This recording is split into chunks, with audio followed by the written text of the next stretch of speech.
इस डिज़ाइन को आपने रील्स वीडियो में इतना ज़्यादा प्यार दिया था और सभी आप यही पूछ रहे थे कि इस डिज़ाइन को कहाँ पर और कैसे बना सकते हैं। तो चलिए आज की इस वीडियो में मैं यही बताने वाली हूँ। सबसे पहले मैंने ये वाइट कलर की कुर्ती ली है, उसमें हम ये ब्लैक कलर की लेस और ये ब्राउन कलर की लेस का यूज़ करेंगे। प्रिंट के अकॉर्डिंग यहाँ पर हमने ब्राउन कलर और ब्लैक कलर लिया है, ठीक है।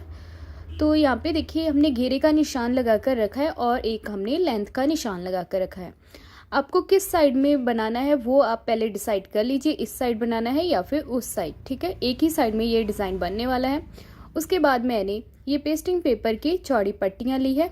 इसकी चौड़ाई को मैंने अंदाजे से कट कर दिया था, मगर मैं आपको बता देती हूँ कि ये 1.25 इंच इसकी चौड़ाई है। आप 1.5 इंच भी कर सकते हो, ज़रूरी नहीं है कि आपको 1.25 ही करनी है। डिज़ाइन को बनाते बनाते तो मैं भी कंफ्यूज हो चुकी थी, क्योंकि मैं एक पट्टी को लंबी और एक पट्टी को छोटी बनाने वाली थी। तो मैंने दोनों पट्टियों को बराबर कट कर लिया, तो ये कम पड़ गई थी, ठीक है। तो ये वाली सेट आ चुकी है। इसके बाद हम जॉइंट लगा लेंगे। फिर इसके बाद चाक की तरफ से मैंने ये डिस्टेंस रखा है 2.5 इंच। आप 2.25 इंच या फिर 3 इंच भी रख सकते हो, ये आप अपने अकॉर्डिंग कम ज़्यादा कर सकते हो, ठीक है। तो मैंने 2.5 इंच रखा है, तो आपको 2.5 इंच रखना है तो 2.5 इंच भी रख सकते हो। उसके बाद यहाँ पे देखिए ये मैंने ऊपर की तरफ लगाई है और ये मैंने नीचे की तरफ। ये थोड़ी सी लंबी थी तो मैंने मार्जिन की तरफ भी इसको बढ़ा दिया है, मगर ये टोटल ऊपर की तरफ हमारी 7.5 इंच आ रही है लेंथ की ऊपर की तरफ। आपको देखकर अच्छे से समझ में आ रहा होगा। तो ये वाला जो खाली है इसमें अगर आपको लगाना है तो लगा भी सकते हो, ऐसे भी छोड़ सकते हो। वैसे तो हमें स्टार्टिंग में से लेस लगा कर आना है। और इसके बीच की जो चौड़ाई का गैप है वो मैंने 2.5 इंच रखा है। तो इसको बराबर डिस्टेंस रखते हुए मैंने आयरन से इसे पेस्ट कर दिया। पेस्ट करने के बाद तो ये मुझे खुद ही नहीं दिख रही है, आपको क्या दिखेगी? तो ध्यान से देखोगे तो वैसे तो दिख ही रहा है। वैसे बोल रही हूँ कि ये वाइट फैब्रिक है और वाइट ही पेस्टिंग पेपर है, तो इसलिए थोड़ा कम दिख रहा है। तो इसके सेंटर में मैंने देखिए लाइन लगा ली है। जितनी चौड़ी पट्टी थी उसका मैंने हाफ करके लाइन लगा ली है। तो लाइन की लेंथ है वो 10 इंच है और जो छोटी वाली लाइन है उसकी लेंथ है 6.5 इंच, ठीक है। ये आप अपने अकॉर्डिंग कितनी आप उससे कम रखना चाहते हो अपने अकॉर्डिंग कर सकते हो। तो छोटी वाली पट्टी को पहले मैं लगा कर बताऊँगी। पहले सेंटर में से कट कर लेंगे, यहाँ तक ही कट करना है आपको। 2 पॉइंट यहाँ पे ½ इंच मैंने छोड़ दिया है। अभी देखिए इसको इस तरीके से रखना है। जो ब्लैक वाली लेस थी ना, मैंने सीधी लेस ली थी, उसको मैं यहाँ पे अटैच करूँगी। तो नाप कर पहले कट कर लेंगे, थोड़ा सा ऊपर की तरफ बढ़ा कर रखना है और नीचे भी देखिए यहाँ से कट करेंगे। तो लेस का डिज़ाइन तो आपको देखकर समझ में आ ही रहा होगा, क्योंकि इससे रिलेटेड मैं पिछली वीडियो भी बना चुकी हूँ, क्योंकि उसमें मैंने इस तरह की लेस का भी इस्तेमाल किया है। अगर आप ये वाली जो चीज़ है अच्छे से सीखना चाहते हो तो पिछली वीडियो को देख सकते हो, क्योंकि उसमें मैंने ये लेस को सीधा किस तरीके से प्रॉपर अटैच करते हैं वो मैंने बताया हुआ है। वैसे तो मैं इसमें भी बताऊँगी, मगर एक वाली पट्टी जो छोटी वाली है उसको बताऊँगी। तो डिज़ाइन के अकॉर्डिंग ये ऊपर की तरफ डिज़ाइन जा रहा है। तो अभी यहाँ पे देखिए कुर्ती को हम सीधा कर लेंगे। यहाँ पे देखिए सीधा कर लिया। करने के बाद लेस को रखना है। तो लेस को हम यहाँ पे देखिए लेस को ऐसे रखेंगे। लेस को मैंने यहाँ पे उल्टा रखा हुआ है, ठीक है। फैब्रिक हमारा सीधा है यहाँ से यहाँ तक। चौड़ाई की तरफ आपको सिलाई लगानी है, ठीक है। तो यहाँ पे मैंने सिलाई लगा ली है। सिलाई आपकी लेस के बाहर नहीं जानी चाहिए, बीच बीच में ही रहनी चाहिए। अभी देखिए ये हमारा कट लगा हुआ है। इस कट को थोड़ा सा बढ़ा लेंगे और तिरछे कट लगा लेंगे। कट आपको तिरछे उतने ही लगाने हैं जितनी लेस की चौड़ाई है। कट आपको ज़्यादा बाहर की तरफ नहीं लगाने हैं, नहीं तो आपका ये डिज़ाइन है वो ख़राब हो जाएगा। ये थोड़ा सा कम रह गया है। प्रॉपर कट लगाना है जितना कि यहाँ पे लगना चाहिए। उसके बाद इसको पीछे वाली साइड में ऐसे फोल्ड करेंगे, इस तरह से ऐसे ऐसे फोल्ड करने के बाद कुर्ती को अभी उल्टा करेंगे। अभी जो भी मैं सिलाई लगाने वाली हूँ वो कुर्ती को उल्टा कर ही लगाऊंगी। यहाँ पे देखिए इस वाली साइड में लेस को अटैच कर देंगे। तो ये फैब्रिक का जो डिस्टेंस है वो आपको कितना छोड़ना है, वो जितनी भी आपकी लेस की चौड़ाई है उसका हाफ, ठीक है। लेस की जितनी भी चौड़ाई है, जैसे कि ½ इंच लेस की चौड़ाई होगी तो उसका भी हाफ करेंगे तो 2-2 पॉइंट आ जाएगा। तो 2-2 पॉइंट यहाँ पे मैं कपड़ा छोड़ूंगी और लेस की जो किनारी है उसके सेंटर में आपको स्टिच करना है, बिल्कुल आराम आराम से। लेस को बिल्कुल भी खींचना नहीं है, फैब्रिक को आराम से रखेंगे। वैसे तो ये कॉटन फैब्रिक है, अगर आप सिंथेटिक फैब्रिक के ऊपर बना रहे हो तो उसमें भी आप पेस्टिंग पेपर ऐड कर सकते हो, उससे ही फिनिशिंग आएगी। तो ये एक साइड में से स्टिच हो चुका है। अभी दूसरी साइड में से ही वैसे ही करना है, और जो डिस्टेंस है वो भी आपको उतना ही लेना है, और डिस्टेंस आपको ज़्यादा नहीं लेना है, इससे आपकी जो घेरे में रिंकल्स आने शुरू हो जाएंगे। बस 2 पॉइंट बोला है तो मैं 2 पॉइंट ही लूँगी। यहाँ पे आप इंटरलॉक भी कर सकते हो, फिर इसके धागे वगैरह निकल जाएंगे। अगर आपकी लेस की चौड़ाई 1 इंच है तो उसमें तो बहुत ही ज़्यादा इजी है, क्योंकि उसमें तो हाफ इंच दोनों साइड में आ जाएगा। अगर कपड़ा ज़्यादा हो तो उसमें बनाना तो बहुत ही ज़्यादा इजी है, थोड़े से कम कपड़े में बनाना और इसमें भी फिनिशिंग लाना थोड़ा सा मुश्किल होता है। आप 1-2 बार रफ कपड़े के ऊपर ट्राई करके देख लेना, ठीक है। तो इसको मैं स्टिच कर लूँगी। फिर देखिए यहाँ पे इंटरलॉक करने के बाद अच्छे से आयरन कर देंगे। आयरन करने के बाद इसकी पूरी तरीके से फिनिशिंग आ जाएगी। तो देखिए कितनी अच्छी लेस लग रही है हमारी। तो दोनों साइड मैंने लेसेस को अटैच कर लिया, एक बड़ी और एक छोटी। तो फ्लावर आपको किस तरीके से बनाने हैं, तो यहाँ पे फ्लावर को समझने के लिए पहले आप कोई भी शेप डिसाइड कर लीजिए, आपको किस शेप में जो फ्लावर है वो बनाने हैं। तो जो मैंने दूसरी लेस ली थी ब्राउन कलर की लेस, उसमें हम फ्लावर बनाएंगे, ठीक है। तो जो मैंने दूसरी ब्राउन कलर की लेस ली थी उस लेस से हम फ्लावर बनाएंगे, ठीक है। ब्लैक वाली लेस हमने फ्लावर की डंडियों के लिए यूज़ कर ली है।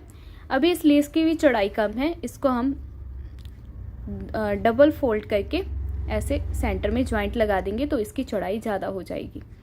तो पहले माप लेंगे ऐसे करके। ऐसे स्टिच करने के बाद इसकी जो चौड़ाई है वो आपको मापनी है, मार्जिन छोड़ते हुए, जो लेस की किनारी है साइड से वो छोड़ते हुए। तो ये तकरीबन 1.5 इंच आ रही है, ठीक है। इसको बाद में जॉइंट करेंगे, मैं बस ऐसे ही डिज़ाइन बनाने के लिए माप रही हूँ। लेंथ आप पत्तियों की 2.5 इंच 3 इंच अपने अकॉर्डिंग रख सकते हो, ठीक है। चौड़ाई तो मैंने आपको लेस के अकॉर्डिंग बता दी है। तो यहाँ पे मैं 2.5 इंच पहले निशान लगाऊंगी। बुकरम को मैंने डबल फोल्ड करके रखा है। आप यहाँ पे ज़रूरी नहीं है कि बुकरम को ही लेना, कुछ और भी कार्डबोर्ड भी ले सकते हो बस शेप बनाने के लिए। 1.5 इंच का हाफ कर लेंगे, 1.25 इंच। तो यहाँ पे आप शेप अपने अकॉर्डिंग दे सकते हो, पत्तियों की शेप देनी है या फिर राउंड शेप देनी है या फिर कुछ और शेप। बस आपकी जो पत्तियों की चौड़ाई है वो 1.5 इंच से ज़्यादा नहीं होनी चाहिए। जैसे कि मेरी लेस है वो ज्वाइंट करने के बाद 1.5 इंच हो जाएगी, आप अपनी लेस के अकॉर्डिंग लेना, ठीक है। तो आपको अच्छे से समझ में आ ही गया होगा कि किस तरीके से इसको मापना है। तो ये वाली शेप मुझे थोड़ी सी अच्छी नहीं लगी, तो फिर इसको मैंने सेंटर में इस तरीके से दोनों साइड से पत्तियों की शेप में रख दिया। अभी इस पीस को कट कर लेंगे।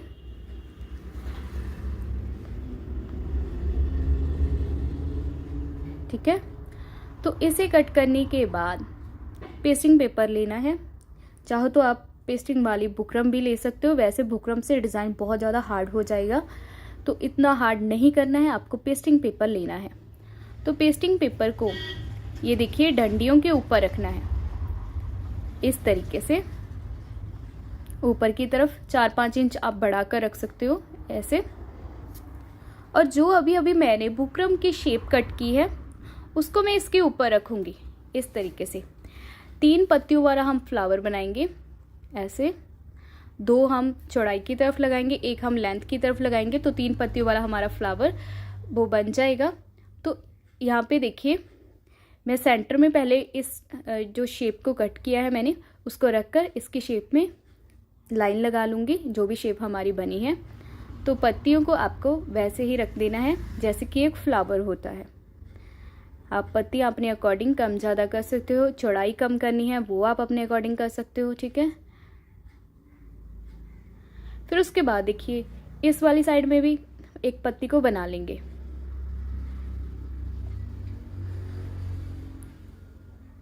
तो मैं एक डंडी के फ्लावर को बता दूंगी किस तरीके से बनाना है, दूसरा भी इसी तरीके से ही बनाना है, ठीक है, नॉर्मल है। अभी क्या करना है, पेस्टिंग पेपर को यहाँ से कट कर लेंगे और जो दूसरा पीस बचेगा उसमें हम दूसरा फ्लावर बना देंगे, वो भी सेम तरीके से।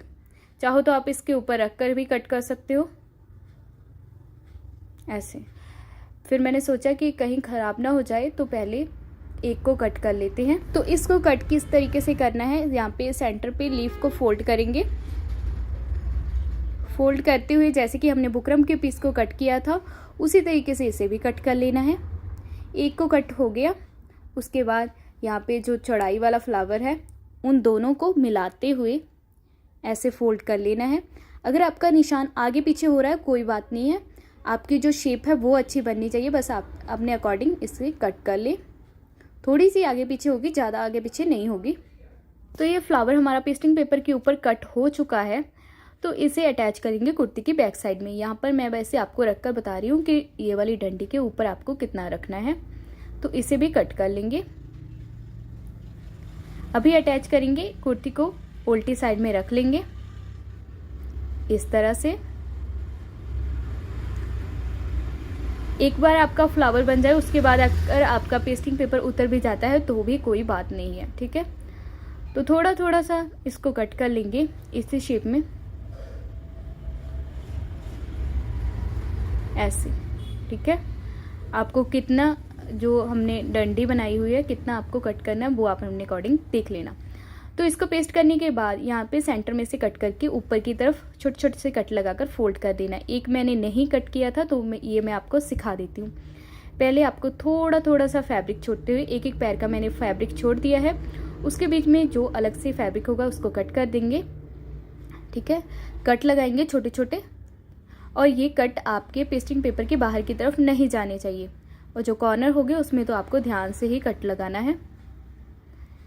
फिर उसके बाद मैंने एक ग्लू लिया है, ग्लू को यहाँ पे लगाएंगे, ठीक है, पेस्टिंग पेपर की किनारी के ऊपर जहाँ पे हमारी शेप है। इसको लगाने के बाद जो मैंने अभी अभी फैब्रिक के कट लगाए उसको फोल्ड करके ग्लू से चिपका देंगे ऐसे, ठीक है।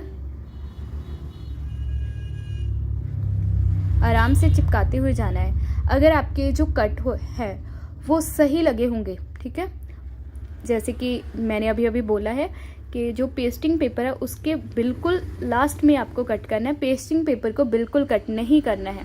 अगर आपके कट सही लगे होंगे तो आपकी शेप बिल्कुल ही लीफ की तरह प्रॉपर आएगी, ठीक है। इसको फोल्ड कर देंगे, ग्लू से अच्छे से चिपक जाएगा। आप इसे इसके ऊपर आयरन भी कर सकते हो, ये अच्छे से सेट हो जाएगा और आपकी ग्लू भी सूख जाएगी, ठीक है। तो इन फ्लावर को मैंने अटैच कर लिया है। अभी इसके बाद देखिए नाप लेना है लेस हमारी कितनी लगेगी, तो उतनी लेस को मापते हुए, क्योंकि हमने डबल डबल लगानी है एक एक लीफ में, तो उस अकॉर्डिंग हम इसे माप लेंगे, माप कर इसको कट कर लेंगे, ठीक है। कट करने के बाद इसको डबल फोल्ड करके पहले स्टिच कर लेंगे। ब्राउन कलर का ही थ्रेड इसमें यूज़ करेंगे, ठीक है। तो यहाँ पे पहले इसको स्टिच कर लेंगे। लेस की एक किनारे को नीचे रखेंगे और दूसरी किनारे को इसके ऊपर रखकर स्टिच कर देंगे। चाहो तो आप हाथ से इसे ज्वाइंट करना चाहते हो, दोनों आप किनारियों को दिखाना चाहते हो तो हाथ से इसे लगा सकते हो सुई धागे से, ठीक है। तो मुझे इतने ताम झाम नहीं करने थे तो मैंने एक किनारे को दूसरी किनारे के ऊपर रखकर स्टिच कर लिया, ठीक है। तो ये अटैच होने के बाद इनके अलग अलग से पीसेस को कट कर लेंगे। जितनी की लीफ की लेंथ थी 2.5 इंच, उससे आप बढ़ाकर रख लीजिए ऐसे। टोटल 6 हमारे पीस हैं वो कट होंगे, ठीक है। इनको अलग अलग कर लेंगे। तो ये कट करने के बाद आपको मैं एक लगाना बता देती हूँ, बस सेम तरीके से वैसे ही सभी फ्लावर के बीच में लगाने हैं। उसके बाद ये वाले पीस को रखेंगे और सबसे ऊपर वाले को स्टिच करेंगे। तो यहाँ पे देखिए मैंने थ्रेड है वो मैंने ब्लैक कलर का यूज़ किया है। चाहो तो आप सेम कलर का भी कर सकते हो, मगर मुझे इसकी जो आउटलाइन है वो ब्लैक कलर की चाहिए थी, तो मैंने यहाँ पे ब्लैक कलर का थ्रेड यूज़ किया है। वैसे तो वाइट में भी बहुत ही अच्छा लगेगा, पर मुझे ब्लैक कलर की आउटलाइन चाहिए थी। अगर आपको भी इस तरीके से कोई आउटलाइन करनी है तो आप उस कलर का जो थ्रेड है वो मशीन में डाल दीजिए। तो एक स्टिच करने के बाद हमारी जो आउटलाइन है वो इतनी नहीं दिख पा रही थी, तो मैंने इसके ऊपर 1-2 बार सेम जो अभी मैंने स्टिच लगाई है उसके ऊपर दोबारा स्टिच लगा दी, जिससे कि ये ब्लैक कलर वाला हमारा थ्रेड है वो डार्क हो चुका है। चाहो तो आप सिंपल इसे अटैच करने के बाद जैसे कि हम बॉबिन में एंकर थ्रेड का यूज़ करके उस तरीके से भी आप आउटलाइन बना सकते हो, उस तरीके से शायद ईजी होगा। तो अभी मेरे पास एंकर थ्रेड वगैरह कुछ भी नहीं था, तो मैंने सोचा कि इस रील के थ्रेड से ही कुछ ना कुछ करना होगा। बस मैंने टोटल 3 बार इसको घुमाया है, ठीक है। घुमाने के बाद बाकी पीसेस को भी इसी तरीके से अटैच कर लेंगे। तो एक लीफ हमारा अटैच हो चुका है। अभी उल्टे साइड में जो एक्स्ट्रा भी हमारी लेस आ रही है उसको कट कर देंगे। अगर इसे कट नहीं करेंगे तो दूसरी लीफ में भी ये आराम से दिखने लगेगा और फिनिशिंग नहीं आएगी। थोड़ा थोड़ा सा आपको छोड़कर कट कर देना है। फिर देखिए यहाँ पे सभी के ऊपर मैंने इस तरीके से अटैच कर लिया। फिर इसके बाद मैंने ब्लैक कलर की फ्लावर वाली लेस ली। अब यहाँ से मुझे थोड़ा थोड़ा सा खाली खाली सा लग रहा था, तो यहाँ पे मैंने ब्लैक कलर के थ्रेड से इन फ्लावर को अटैच कर लिया। चाहो तो आप यहाँ पे बटन भी यूज़ कर सकते हो, वो भी बहुत ही अच्छा लगेगा, या फिर एक मोती भी लगा सकते हो बड़े साइज़ का। अभी मेरे पास मोती नहीं था तो मैंने ये लेस लगा ली। अभी लेस के जो फ्लावर हैं वो भी मुझे खाली खाली से लग रहे थे, तो मैंने सोचा कि इसके ऊपर भी एक मोती को अटैच कर देते हैं। वो मैंने लिया है वाइट कलर का, ठीक है। तो वाइट कलर के मोती लगाने के बाद इसकी लुक बहुत ही अच्छी आने लगी। यहाँ पे देखिए इस सुराख में मैं वाइट कलर का मोती ऐड करूँगी, तो आप खुद ही देख लीजिए कितना प्यारा लग रहा है हमारा डिज़ाइन। तो 1-2 बार पक्का करने के बाद हमारा डिज़ाइन कंप्लीट है, आपको पूरी तरह से दिखाने के लिए। तो अभी आप ज़रूर कमेंट करके बताना, क्योंकि मैंने इतनी मेहनत की है आपको ये डिज़ाइन सिखाने के लिए। तो आप ज़रूर कमेंट करना कि आपको अच्छे से समझ में आ गया है या नहीं। डिज़ाइन आपको सच में अच्छा लगा हो तो प्लीज़ ज़रूर वीडियो को लाइक करना। और जस्ट डिज़ाइनर चैनल के ऊपर अगर आप पहली बार विजिट कर रहे हो, पहली बार वीडियो देख रहे हो, तो मेरे चैनल को सब्सक्राइब के साथ साथ बेल आइकन के ऊपर भी प्रेस कर लेना ऐसी नई नई वीडियोस देखने के लिए। तो अब मैं आपको मिलती हूँ किसी और वीडियो में।